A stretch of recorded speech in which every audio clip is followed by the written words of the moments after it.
I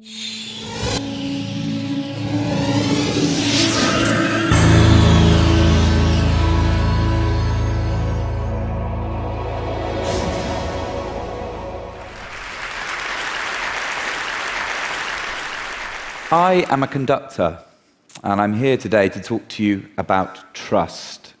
My job depends upon it. There has to be between me and the orchestra an unshakable bond of trust, born out of mutual respect, through which we can spin a musical narrative that we all believe in. Now, in the old days, conducting, music making was less about trust and more, frankly, about coercion. Up to and around about the Second World War, conductors were invariably dictators, these tyrannical figures who would rehearse not just the orchestra as a whole, but individuals within it, within an inch of their lives. Well, I'm happy to say now that the world's moved on, music's moved on with it. We now have a more democratic view and way of making music, a two-way street. I, as the conductor, have to come to the rehearsal with a cast-iron sense of the outer architecture of that music, within which there is then immense personal freedom for the members of the orchestra to shine. For myself, of course, I have to completely trust my body language. That's all I have at the point of sale. It's silent gesture. I can hardly bark out instructions while we're playing.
Ladies and gentlemen, the Scottish ensemble.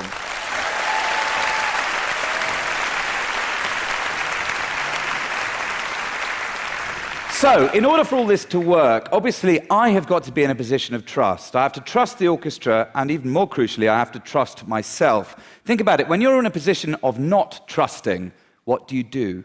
You overcompensate. And in my game, that means you over-gesticulate. You end up like some kind of rabid windmill. And the bigger your gesture gets, the more ill-defined, blurry, and frankly useless it is to the orchestra. You become a figure of fun. There's no trust anymore, only ridicule. And I remember at the beginning of my career, again and again, these dismal outings with orchestras. I would be going completely insane on the podium, trying to engender a small-scale crescendo, really, just a little upsurge in volume. Bugger me, they wouldn't give it to me. I spent a lot of time in those early years weeping silently in dressing rooms, and how futile seemed the words of advice to me from the great British veteran conductor Sir Colin Davis, who said, "Conducting, Charles, is like holding a small bird in your hand. If you hold it too tightly, you crush it. If you hold it too loosely, it flies away." I have to say, in those days, I couldn't really even find the bird. Now, a fundamental and really viscerally important experience for me in terms of music has been my adventures in South Africa, the most dizzyingly musical country on the planet, in my view, but a country which, through its musical culture, has taught me one fundamental lesson, that through music making can come deep levels of fundamental, life-giving trust. Back in 2000, I had the opportunity to go to South Africa to form a new opera company. So I went out there and I auditioned, mainly in rural township locations, right around the country, at about 2,000 singers, and pulled together a company of 40 of the most jaw-droppingly amazing young performers, the majority of whom were black, but there were a handful of white performers. Now, it emerged early on in the first rehearsal period that one of those white performers had, in his previous incarnation, been a member of the South African police force. And in the last years of the old regime, he would routinely be detailed to go into the township to aggress the community. You can imagine what this knowledge did to the temperature in the room, the general atmosphere.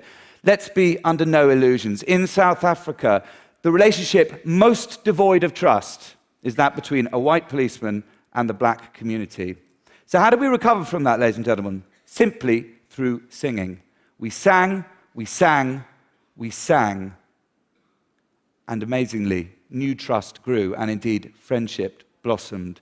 And that showed me such a fundamental truth that music making and other forms of creativity can so often go to places where mere words cannot. So we got some shows off the ground. We started touring them internationally. One of them was Carmen. We then thought we'd make a movie of Carmen, which we recorded and shot entirely on location in a township outside Cape Town called Khayelitsha. The piece was sung entirely in Xhosa, which is a beautifully musical language if you don't know it. It's called Carmen of Khayelitsha, literally Carmen of Khayelitsha. I want to play you a tiny clip of it now, for no other reason than to give you proof positive that there is nothing tiny about South African music making.